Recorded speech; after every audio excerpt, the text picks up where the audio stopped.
अगर मैं पूरी तरह अपनी सेल्फ को समझ चुका हूँ, अपने पूरी सेल्फ को अंडरस्टैंड कर चुका हूँ, तो फिर मैं कुछ नहीं करूंगा उसके बदले में। तो मतलब आप चले बॉडी ठीक के है साथ तो, जो करना चाहे कर दे। हाँ चले ठीक है, मेरे ख्याल से आज के लिए इतना ही, बहुत लंबी गुफ्तगू हो गई आपसे। सिर्फ आखिरी बात मैं करना चाह रहा हूँ कि नहीं आप अब हो गई गुफ्तगू, अब वो आखिरी बात फिर हम भी आखिरी बात करेंगे, फिर आप आखिरी बात करेंगे, चलती रहेगी बात। उनके जवाब देना चाह रहा था आसिम भाई का कि अगर लेट्स से फिर वो जवाब देंगे ना। नहीं जवाब नहीं होगी, बात हो गई। मैं हो गई बात तो मुकम्मल हो गई ना। मुझे करने तो दे बात सामने से। बात हो गई भाई, इतनी देर से बात कर रहे हैं आपके साथ, दूसरी बार इतना तो आइएगा समझा फिर दिया कर लेंगे। जी। अच्छा, ये खूब होता है कि नाम नास्तिक होता है और फिर रेवोल्यूशन होके वो नास्तिक की ट्रांसलेशन एग्नोस्टिक हो जाती है, ताकि बीटिंग अराउंड द बुश के लिए आसानी हो। जी जी भाई हम्माद साहब। अस्सलाम वालेकुम मुफ्ती साहब। वालेकुम अस्सलाम। सब एक थोड़ा सा डाउट, मतलब एक डाउट था थोड़ा सा, मतलब जो कुरान की एक आयत है सूरह बकरा में, ला युकल्लिफुल्लाहु नफ्सन इल्ला वुसअहा, जी, मतलब कि वही कि अल्लाह ताला किसी नफ्स पर इतना बोझ नहीं डालते कि वो उसको बियर ना कर सके। तो मतलब जैसे जो लोग सुसाइड कर लेते हैं, तो उसमें मतलब बज़ाहिर ऐसा लगता है कि जो है उन पर इतना बोझ था कि उन्होंने सुसाइड कर लिया। ये थोड़ा सा मतलब, अगर ऐसा होता ना तो सुसाइड करने वालों को गुनाह ना मिलता और ये एक बड़ा गुनाह ना होता। किसी चीज को रॉन्ग असेस करना, यानी एक चीज का आप असेसमेंट कर रहे हैं लेकिन रॉन्ग असेसमेंट किया, तो क्या आप उसको कह सकते हैं कि नहीं ये असेसमेंट बिल्कुल सही हुआ अगरचे गलत हुआ? आप उसको सही तो नहीं कहेंगे ना। अगर किसी शख्स ने किसी भी चीज का रॉन्ग असेसमेंट किया है तो वो गलती उसकी है। तो एक आदमी ने अपनी जिंदगी का असेसमेंट किया और कहा कि यार मेरी जिंदगी में तो कुछ है ही नहीं, मेरे ऊपर तो इतना बोझ डाल दिया कि मैं उसको झेल नहीं सकता, लिहाजा चलो भाई इसका नतीजा ये होना चाहिए कि मैं अपनी जिंदगी को खत्म कर लूं। तो ये उसका रॉन्ग असेसमेंट है और इस रॉन्ग असेसमेंट की वजह से उसके इस अमल को गुनाह कहा जाता है। वरना अल्लाह ताला ने ला युकल्लिफुल्लाहु नफ्सन इल्ला वुसअहा का मतलब यही है कि अल्लाह ने कोई ऐसा हुक्म इंसान को नहीं दिया कि जो इंसान की बस और उसकी वुसअत से बाहर हो। ये नहीं कहा कि भाई तुम मेरे नजदीक मकबूल उस वक्त हो गए या मेरे महबूब बंदे उस वक्त हो गए जब तुम पूरे पहाड़ को चाट के खा जाओगे, अपनी जबान से चाटो और पहाड़ को खा जाओ, तब मैं मानूंगा तुम मेरे महबूब बंदे हो। ऐसा कोई हुक्म नहीं है, ठीक है। मुफ्ती साहब मैं पॉइंट ऐड करना चाहिए। आमतौर पे लोग जो है वो ये समझते हैं कि ये जो आयत है वो सफरिंग से रिलेटेड है या भूख से रिलेटेड है, या जो हमारे बॉडी में जो ये ला युकल्लिफुल्लाहु नफ्सन इल्ला वुसअहा को उस पर अप्लाई करता है। ये जो है वो सफरिंग से या कह लें पॉवर्टी से, इन सब चीज़ों से मुताल्लिक नहीं है, ये शरई हुक्म से मुताल्लिक है कि अल्लाह ताला कोई भी ऐसा शरई हुक्म आपको नहीं देता जिसके आप मुकल्लफ नहीं हो। और आप कह रहे हो, जो मिसाल के तौर पे समझे कि आपको उठने की ताकत ना हो लेकिन आपको खुदा कहे कि नहीं तुम्हें खड़ा होकर नमाज पढ़नी है। आपको उठने की ताकत नहीं है तो आपको बैठ के नमाज पढ़नी है, बैठने की भी ताकत नहीं है तो आपको लेट के नमाज पढ़नी है। अगर आप व्हील चेयर पे हैं तो आपसे खुदा ये मुतालबा नहीं करेगा कि नहीं तुम जो है वो टांगों पे खड़े हो उसके बाद करो। अगर आपके लिम्स नहीं है, हाथ नहीं है, तो आपसे यानी कि खुदा ये तकाजा नहीं करेगा कि जैसे कि कुरान में आया है कि यानी कि नमाज पढ़ने से पहले जो है वजू करने में हाथ धोना पड़ता है। अब आपके लिम्स नहीं है तो खुदा कहेगा नहीं हाथ नहीं है लेकिन अब तुम हाथ धो। तो ये मतलब है कि अल्लाह ताला आपसे जो है वो ऐसे हुक्म का मुतालबा, शरई हुक्म का मुतालबा नहीं करता जिस पे आप कुदरत नहीं रख सकते हो। और शरई हुक्म एक यही शरई हुक्म है कि जब आपको पेन पहुंचे, सफरिंग हो, जब आप पॉवर्टी में हो, जब आप बहुत क्राइसिस में जा रहे हो और वो क्राइसिस ऐसा हो जो आपको अंदर से हिला दे, तो शरई हुक्म है कि आप सब्र करें। सही। बाय द वे इस मौजू के ऊपर हम्माद साहब पिछले ही हफ्ते एक साहब ने सवाल किया था, तो वो पिछले हफ्ते की स्ट्रीम में है ये और अलग से वीडियो शायद आने वाली है, तो आप उसको देख लीजिएगा, उससे मजीद मसला क्लियर हो जाएगा। वैसे बात क्लियर हो गई है, ठीक है। ओके भाई, अगले साहब हैं MSK भारतवंशी जी भाई। अस्सलाम वालेकुम मुफ्ती साहब और सभी सुनने और देखने वालों को सलाम। आप मुसलमान है भाई या गैर मुस्लिम है, क्या है? कहा जा सकता है कि नाम के मुसलमान हैं, काम अच्छा, के और नहीं है। काम के क्या है? काम के नहीं है, काम के बनना चाहते हैं मुसलमान, इसीलिए आपसे काम के बनना चाहते हैं। जी। तो आजकल काम के कुछ नहीं है? नहीं, बिल्कुल भी नहीं है, क्योंकि कुछ महीने पहले ही इस्लाम को पढ़े और जाने तो छोड़ दिया। इस तो एक्सेप्ट किए इस चीज को और कलमा भी पढ़े हैं और ये जानना नहीं, चाहते इससे पहले हैं। क्या थे आप? इससे पहले हिंदू थे। अच्छा, आप हिंदू जी थे तो आपने इस्लाम को जी पढ़ा, समझा, इस्लाम को कबूल कर लिया, तो फिर तो काम क्या जी होने चाहिए, फिर नाम के क्यों हुए? नाम के इसलिए हैं मुफ्ती साहब की सिर्फ उसके कोई भी अहकाम को पे तो चल नहीं रहे हैं, सिर्फ मान लिए हैं कि ये ही सच्चा दीन है, लेकिन कलमा पढ़ लेने से लगता है कि मतलब काम के तो तभी होंगे जब नमाज पढ़ेंगे और इस्लाम के बताए हुए अहकामों पे चलेंगे, मेरा ऐसा मानना है। तो नहीं, जी बात सही है आपकी, यही मानना जी होना चाहिए, लेकिन अगर ये आप यहाँ तक पहुंच गए और ये तस्लीम करते हैं तो आप क्यों नहीं नमाज पढ़ रहे हैं, उसके अहकाम पर क्यों नहीं चल रहे हैं? वो सोशल प्रेशर, फैमिली प्रेशर और वो सोसाइटी के सामने खुद को मतलब जाहिर नहीं कर सकते हैं। नहीं, वो ठीक है, उसकी देखें इस्लाम के जो अहकाम है जी जी उनमें जो जो बुनियादी अहकाम है वो क्या है? जी नमाज, रोजा, ज़कात और हज। अ, ठीक है, तो ये 4 चीजें हैं। जी अब इसमें जी मुझे बताइए कि कौन सा काम ऐसा है कि जिसको आपको करने के लिए सड़क पे जाना पड़ेगा या सबके सामने करना पड़ेगा, उसके बगैर वो काम होने का नहीं। जैसे नमाज सबसे बड़ी चीज है, जो नमाज है तो नमाज, उसके लिए जो तो नमाजें आप जी मस्जिद में जाकर पढ़ सकते हैं वो मस्जिद में जाकर पढ़ें, कोई देखने वाला नहीं है, कोई नहीं आपका रोजाना पीछा कर रहा है, निकल जाए। और अगर जी मस्जिद में जाने में खतरा है तो कमरा तो होगा ना, अपने रूम को बंद करके पढ़ लीजिए। जी मतलब सीख रहे हैं मुफ्ती साहब, वो मतलब यूट्यूब वगैरह से नमाज का तरीका क्या है, वो सब चीज धीरे धीरे। ठीक है, और ये सही है। सबसे पहला छोटा सवाल है कि ये जो टाइटल है मेरा, क्या अगर हम सोसाइटी के सामने खुद को एक्सप्रेस करते हैं एज अ मुस्लिम, तो क्या हमको अपना नाम बदलना पड़ेगा? ये मतलब मेरा सवाल है। नाम बदलना कोई जरूरी नहीं है, इल्ला ये कि नाम ऐसा हो कि जिससे शिर्क की बू आती हो। मसलन अरबों में होता था कि जो उनके आइडल्स थे तो उनके जी नाम पर नाम रखे जाते थे। बहुत से सहाबी जी ऐसे थे कि इस्लाम उन्होंने कबूल किया, किसी का नाम है अब्दुल्लात, लात का बंदा, अब्दुल उज्जा, उज्जा का बंदा। ये लात और जी उज्जा, मनात वगैरह ये बुतों के नाम थे वहां पे। तो जी आप सल्लल्लाहु अलैहि वसल्लम उन नामों को चेंज कर देते थे। तो जी आपका तो नाम तो ऐसा नहीं है, जो भी नाम होगा, अगर ये ऐसा नहीं है। भारतवंशी जो मेरा टाइटल है, क्या इससे इससे कोई मतलब गलत इम्पैक्ट क्या जाता मतलब है क्या? भारतवंशी का? भारतवंशी का मेरी समझ में इसका अर्थ ये है कि भारत के जो वंशज हैं हाँ, जो वही जो भारतवंशी। ओरिजिनल जो यहाँ के रहने वाले हैं ना। हाँ हाँ, तो उसमें हाँ, क्या मसला है? जी, इसमें मुझसे कोई नहीं, भारतवंशी क्योंकि वही एक वजह से कि बनी इसराइल है तो बनी भारत हुआ भारतवंशी। हाँ, यानी भारत के बेटे। जी जी जी हाँ, वंशज जी। ठीक ठीक ठीक। तो हाँ, क्योंकि तो ये इसमें एक मौलाना से पूछे थे तो बोले नहीं, नाम आपको बदलना होगा, तो इसलिए नहीं, मतलब ये नहीं, हाँ, कोई जरूरी नहीं है।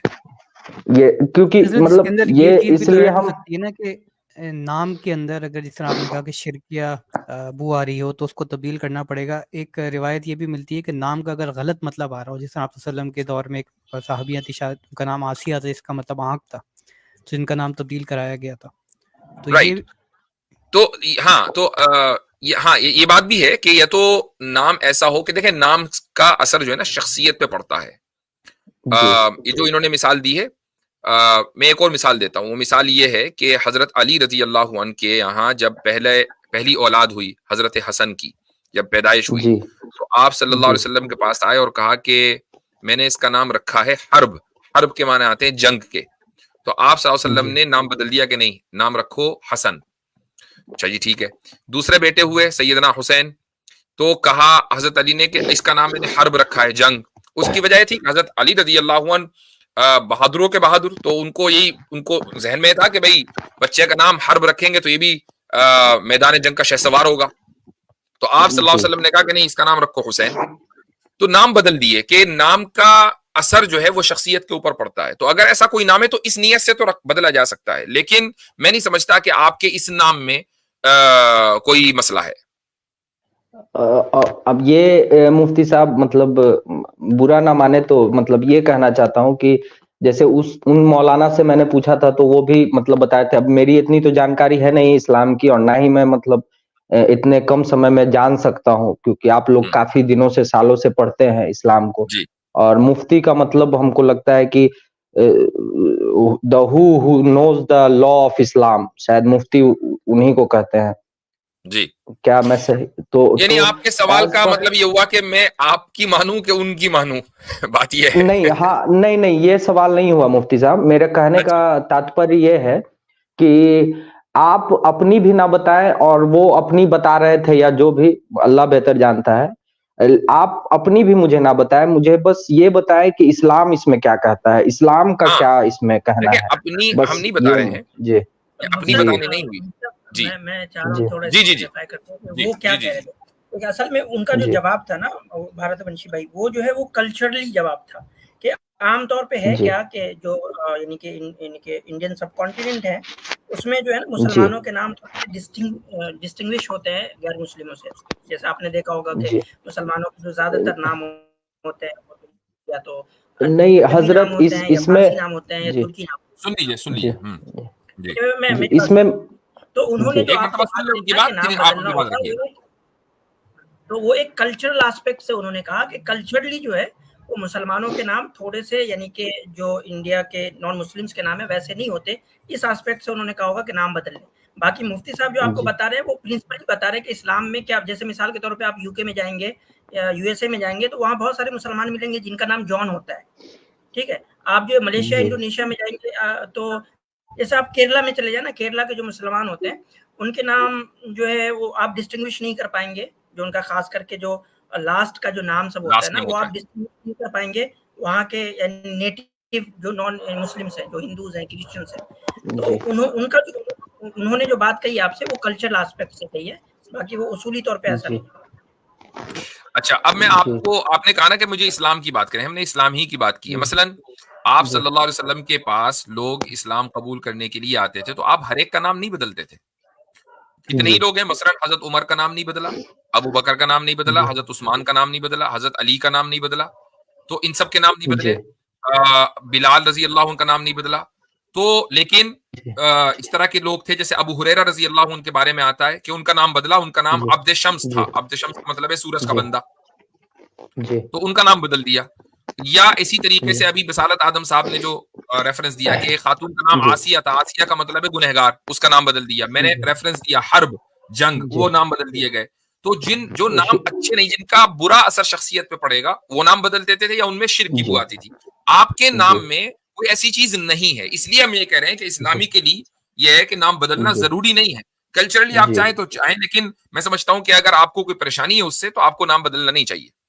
एक्चुअली डॉक्यूमेंटेशन वगैरह सारा चीज फिर बदलना होगा। और कोलकाता में भी कई मुसलमान ऐसे हैं जिनका नाम मतलब सुरोज कुमार या फिर राहुल इस तरह का भी रहता है, मतलब डॉक्यूमेंटेशन में। पॉसिबल है, बिल्कुल।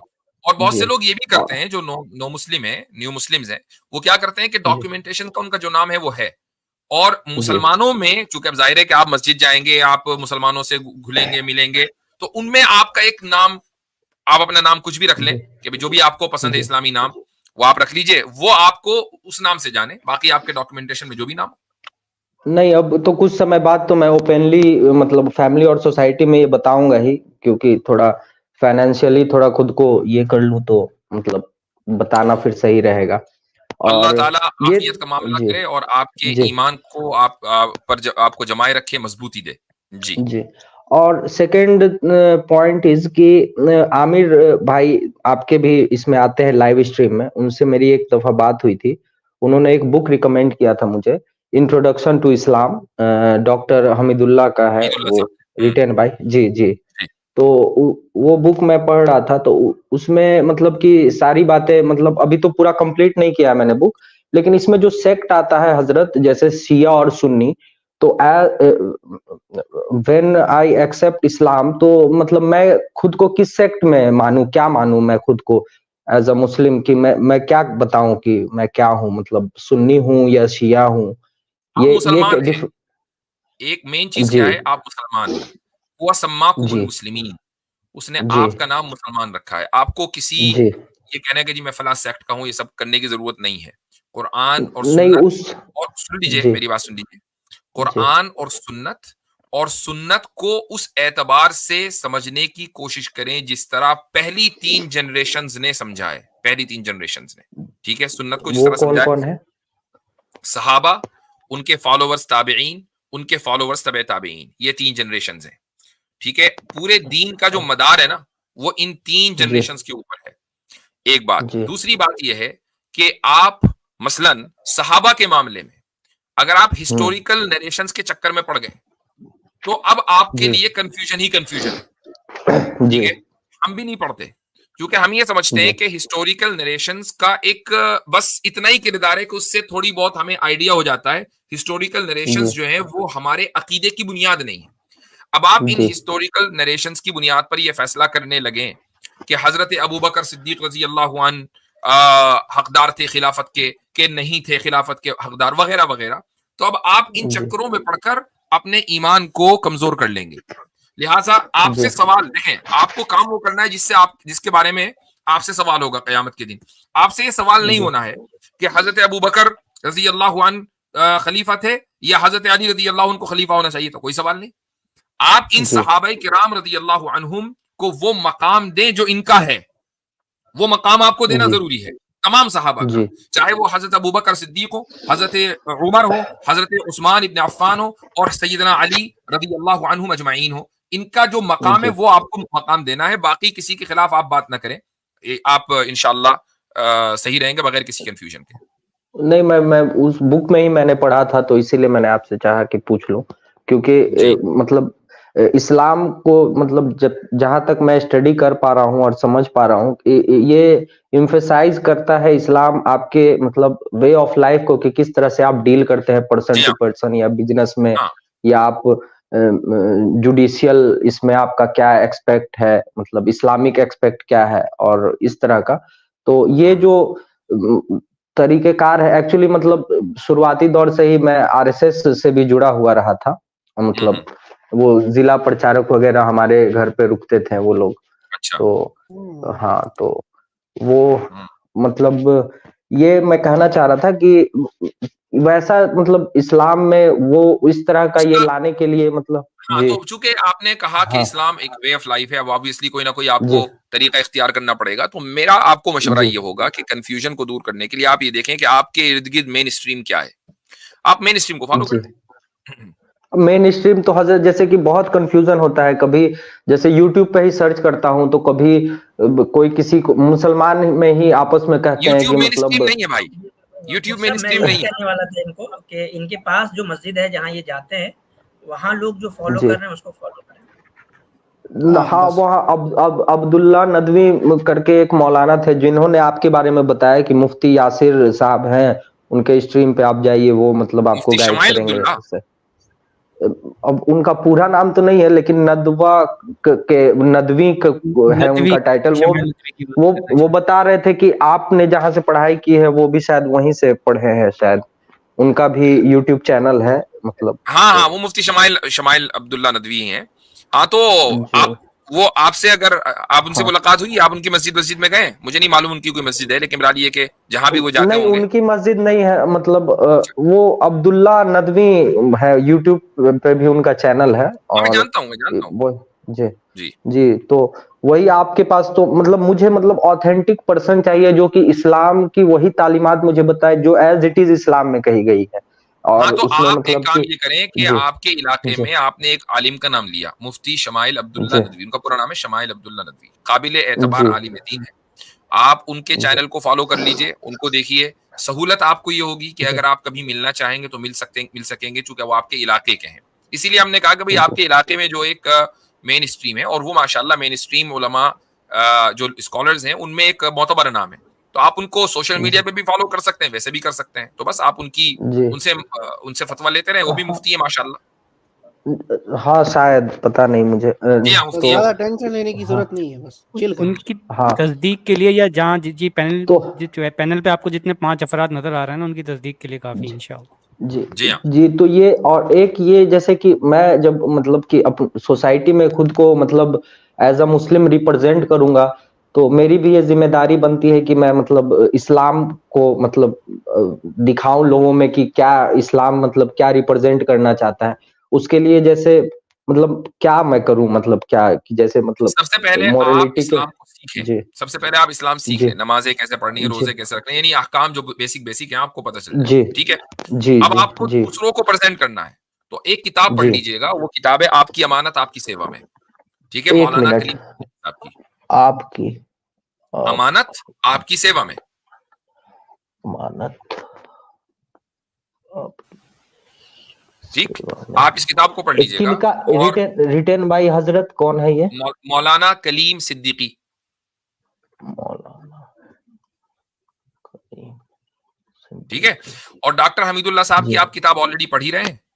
जी उसके बाद जी इंशाल्लाह आप पढ़ जी लें, आपकी छोटी सी किताब है, ज्यादा बड़ी नहीं है, छोटी सी किताब है जी। मौलाना कलीम सिद्दीकी की। अब जब ये 2-4 किताबें आप पढ़ लेंगे, फिर आप और हम आपको और बता देंगे, तो इंशाल्लाह जब आपका ये एक दो जी हम्म, जी, ये आपकी अमानत आपकी सेवा में, ये मैं पढ़ूं ना, आपका ये कहना है? हाँ, इसको जी पढ़िए। जी जी। ठीक है, तो चलें, जी तो सही है, जी इंशाल्लाह फिर आपसे बात करेंगे। जी जी जी, शुक्रिया शुक्रिया हजरत भाई। ठीक। जज़ाकुमुल्लाह खैर। ये हजरत वही हैं जो पिछली बार जो है बैक स्टेज दूसरे वाले स्ट्रीम यार्ड में चले गए थे और मुझे कमेंट में कर रहे थे कि भाई मुझे लो जल्दी से जल्दी। इसलिए आज अच्छा। इनके लिए कोई 2 बार जगह बैक स्टेज पे कोई एनोनिमस है, शायद वो नॉन मुस्लिम है, वो बात करना चाह रहे हैं, अगर मुझे वही लग रहा है नॉन मुस्लिम है वो। मुश्किल है, चलें जी भाई, एनोनिमस वैसे नंबर इन्हीं का था। नॉन मुस्लिम तो नहीं है वो, मुस्लिम जी है। जी भाई, अस्सलामुअलैकुम। वालेकुम सलाम। जी सर, सबसे पहले तो मैं शुक्रिया अदा करता हूँ आप सब लोगों का कि आप लोगों ने मुझे ऑनलाइन लिया। मैं काफ़ी देर से बैठा था, तो बस बारी का इंतज़ार कर रहे थे। और दूसरे नंबर पे यहाँ पे एक मुगालता है, वो क्लियर कर दूँ कि मैं मुस्लिम हूँ, अल्हम्दुलिल्लाह अल्हम्दुलिल्लाह, मैं नॉन जी मुस्लिम नहीं। जज कर लिया। तो मुफ्ती साहब कैसे हैं आप? अल्हम्दुलिल्लाह। मुफ्ती साहब मैं बस 1-2 मुश्किल में फँस गया हूँ, तो उसके लिए बस आपकी रहनुमाई की ज़रूरत थी थोड़ी-सी। अगर हमारे लायक कोई चीज होगी तो जरूर बताएंगे इंशाल्लाह। जी जी, शुक्रिया। मुफ्ती साहब असल में ना मैं पिछले कुछ दिनों से इन सब चीज़ों में ना बड़ा फँस सा गया था। तो रिचर्ड डॉकिंस और सैम हैरिस वगैरह इन सब लोगों को सुन के। तो फिर मैंने ऐसे ही एक दोस्त ने मुझे रिकमेंड किया कि मैं आपकी और अवैस इकबाल साहब जो है उनकी एक वीडियो है वो देखूँ। तो मैंने वो देखी, तो अल्हम्दुलिल्लाह ऑलमोस्ट समझ लें कि 99% चीज़ें जो है ना वो तो क्लियर हो गई हैं। तो 1-2 चीज़ें बस रह गई हैं, वो मैं चाहता था कि आप थोड़ी-सी मेरी रहनुमाई कर दें उसमें। जी एक तो ये चीज़ है कि इस्लाम को ज़ाहिर-सी बात है, हर कोई बंदा यही कहता है कि इस्लाम को रैशनल बेसिस पे ही समझने की कोशिश करें, और इस्लाम खुद भी कुरान पाक में भी इस बारे में आयत आई हैं कि आप मुझसे बेहतर जानते हैं उन सब चीज़ों को। जी तो रैशनल बेसिस पे जब हम इन सब चीज़ों को स्टडी करेंगे, रैशनल बेसिस पे इन सब चीज़ों को देखेंगे, तो बहुत सारी ऐसी चीज़ें हैं जो कि किसी एंगल से रैशनल बेसिस पे समझ नहीं आती। जिसमें गैर मुस्लिम जो है वो मज़ाक भी उड़ाते हैं हमारा, जैसे कि ये मेराज का वाक़या लेके, और कुछ और भी इसके अलावा बातें हैं, जैसे कि असहाबे कहफ़ का इतने 100 साल तक सोए रहना, और इस तरह की बातें कुछ होती हैं। मैं असल में मुझे पता है ये सब मौज़ूआत पे आपने पहले बहुत सारी वीडियोज़ बना चुके होंगे हैं। मैं उन सब चीज़ों से इन सब अपने पॉइंट्स को क्लियर भी कर सकता हूँ। It's not the topic. मैं ये कहना चाहता हूँ कि क्या बेस है कि जिस बेस पे हमें पता चलेगा कि यहाँ पे आके हमने किस तरह से चीज़ों को सिम्प्लीफाई करना है, और किस तरह से अंडरस्टैंड करना है, और किस तरह से उनकी इंटरप्रिटेशन करनी है। असल में जो कंफ्यूजन हुआ है, मैं आसिम भाई को दावत दूंगा कि चूंकि वो इस सवाल पे मुस्कुरा रहे थे, इस पे बात करें, लेकिन मैं सिर्फ एक पॉइंट कहना चाहूंगा, वो ये कि आपने साइंटिफिक थ्योरीज और रैशनल बेसिस इन दोनों को मिला दिया है। बाकी आप आसिम भाई कुछ बात कहना चाहें तो कहें। हाँ, कुछ ऐसा ही है, बिल्कुल ऐसा ही है। जी आपका पॉइंट बिल्कुल ठीक है। मैं उलझ सा गया हूँ इन सब चीज़ों में। जी असल में एनोनिमस भाई मसला ये है कि जिस चीज़ को हम रेशनल कह रहे हैं वो रेशनल ही नहीं है। यानी कि हाँ, आप जो हाँ। कह रहे हैं ना कि ये मैं जो बात कर रहा हूँ ये रेशनल है, ये रेशनल ही नहीं है। असल में बुनियादी फ़र्क यानी कि दिक्कत ये है कि आप क्या कर रहे हैं कि आप ऑब्जर्वेशंस को रेशनलिटी कह रहे हैं। रेशनलिटी आपका ऑब्जर्वेशंस नहीं है। आपने ऑब्जर्व नहीं किया है कि लोग जो 1000 साल जिंदा रहते हैं, लेकिन बताएं कि रेशनलिटी इसमें क्या दिक्कत है कि 1000 साल या 5000 साल या 10 लाख साल इंसान जिंदा रहे, इसमें ये यानी कि रेशनली ये पॉसिबल नहीं है। बिल्कुल ऐसे। ठीक, आपने जो है किसी को बहुत तेज रफ्तार से सफर करते नहीं देखा, ये आपके ऑब्जर्वेशंस हैं, लेकिन क्या तेज रफ्तार से सफर करना इम्पॉसिबल है? नहीं है ना? नहीं, मेरे ख्याल से तो नहीं है। नहीं है। तो देखें, अब इसमें इरेशनलिटी कुछ है ही नहीं। जो भी चीजें हम बात कर रहे हैं, यही हमारा यानी कि इस्लाम यही कहता है कि जो मौजज़ा है वो इरेशनल नहीं है, जो मौजज़ात हैं वो इरेशनल नहीं है, वो जो है वो गैर आदमी है, मतलब कि हमारे ऑब्जर्वेशंस के खिलाफ है, लेकिन वो इरेशनल नहीं है। तो हम ऑब्जर्वेशन को और इरेशनल को एक मान रहे हैं, इसको आपको फर्क करना है। जिस दिन ये फर्क सीख जाएंगे, ये सारी की सारी दिक्कतें खत्म हो जाएगी। जबरदस्त पॉइंट। सही सही, शुक्रिया सर, बहुत अच्छा क्लियर किया आपने। मैं वो थोड़ा सा बुनियादी चीजों को समझ गया हूँ कि कैसे इन दोनों में डिफरेंशिएट करना है। बहुत शुक्रिया। तो एक सवाल बस हो रह गया कि इल्मुल गैब जो है, एक ही करें। इसके बारे में थोड़ा सा मुझे कंफर्म करते हैं कि इल्मुल गैब जो है वो असल में, फॉर एग्जांपल मैं थोड़ा सा तमहीद बांधूंगा इसको थोड़ा सा एक्सप्लेन करने से पहले, कि आज के दौर में जैसे सवाल कि करें, एक ही सवाल करें, चूंकि अब हमारे पास टाइम कम रह गया है, आधा घंटा है, बहुत सारे लोगों को निपटाना है। एक अहम सवाल आपका हो गया, बाकी अगली मर्तबा कर लीजिएगा। सर पहले मैं 3-4 दिन जो है ना वो पीछे लाइन में खड़ा रहा हूँ, तो 3-4 दिन लाइन में खड़े रहे, मतलब 3-4 हफ्ते जो है ना 2-2.5 घंटे से तो शुरू किया आपने, 3-4 दिन से लाइन में क्यों खड़े? बैक स्टेज रहा हूँ, काफी देर में बैक स्टेज रहा हूँ, मतलब इसी तरह से चल रहे होते हैं। 2-3 हफ्ते जो आपके 3 एपिसोड रहे हैं उनमें मैं वेट करता रहा। सुने बात सुने, सारे लोग ऐसे ही चलते रहते हैं। आपका नंबर भी आ गया, अभी बहुत सारे लोग जो है उनका नंबर भी नहीं आया। तो आपने जो अहम सवाल कर लिया था वो कर लिया, बाकी का कोई मसला नहीं है ना, वो इस्लाम कुफर वाला मसला नहीं है, तो इंशाल्लाह अगली मर्तबा जवाब।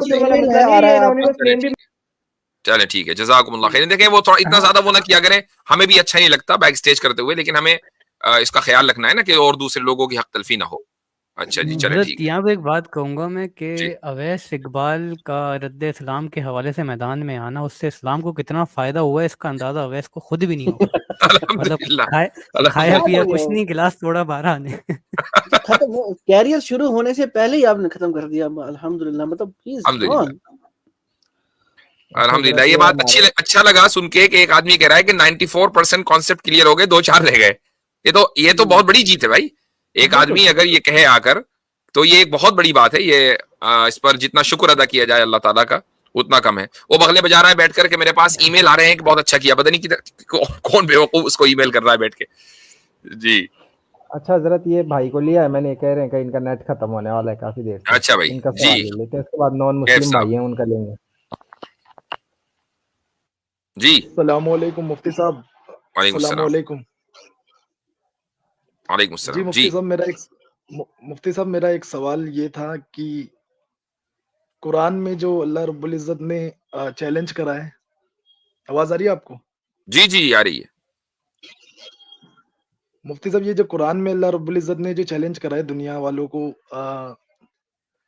वो कहा है कि अगर आपको डाउट हो इस कुरान पे तो लिया इसके तरह एक सुराह, अगर अपने जितने भी मददगार हैं उन सबों को बुला लो, और अब नहीं ला पाए तो फिर डरो उस आग से जिसका ईंधन पत्थर और इंसान होंगे। तो मुफ्ती साहब सवाल यहाँ पर ये है कि ये तो चैलेंज कुरान ने कर दिया, लेकिन वो लाना किस में, यानी अरबी में लाना है या कौन सी जबान में लाना है? इस पर देखें भाई, हमारी एक स्ट्रीम है पूरी इसी मौजू के ऊपर है, ठीक है। आप अगर डालेंगे, मेरा नाम डालें और मिरेकल ऑफ कुरान लिख दें, तो कुरानिक चैलेंज लिख दें, तो वो इंशाल्लाह वो आ जाएगी। तो मैंने इसके ऊपर तफसील से कलाम किया है। एक साहब है सही मुस्लिम, उनके साथ वो स्ट्रीम हुई थी, बड़ी तफसीली गुफ्तगू है, वहां उसको देख लीजिएगा। तो फिर एक ही चीज रिपीट करते हुए कोई फायदा नहीं ना। जो चीज हो चुकी है और हमें याद है कि हमने कही है, तफसील से बात की है, तो वो हम आपको उसका रेफरेंस दे रहे हैं, तो आप वहां देख लीजिएगा, ठीक है। चले ठीक है भाई, आपके माइक म्यूट की रहा है। जी मुफ्ती साहब, चले ठीक, वालेकुम सलाम व रहमतुल्लाह। अच्छा भाई आगे चलते हैं, अशहद साहब। जी अस्सलाम वालेकुम मुफ्ती साहब। वालेकुम सलाम। जी मुफ्ती साहब, मेरा सवाल ये था कि जो सब्जेक्टिव कॉन्शियस एक्सपीरियंस होता है इंसान का, उसको साइंस तो कभी एक्सप्लेन नहीं कर पाएगी और ना ही उसकी फील्ड है, तो हम इसको जोड़ते हैं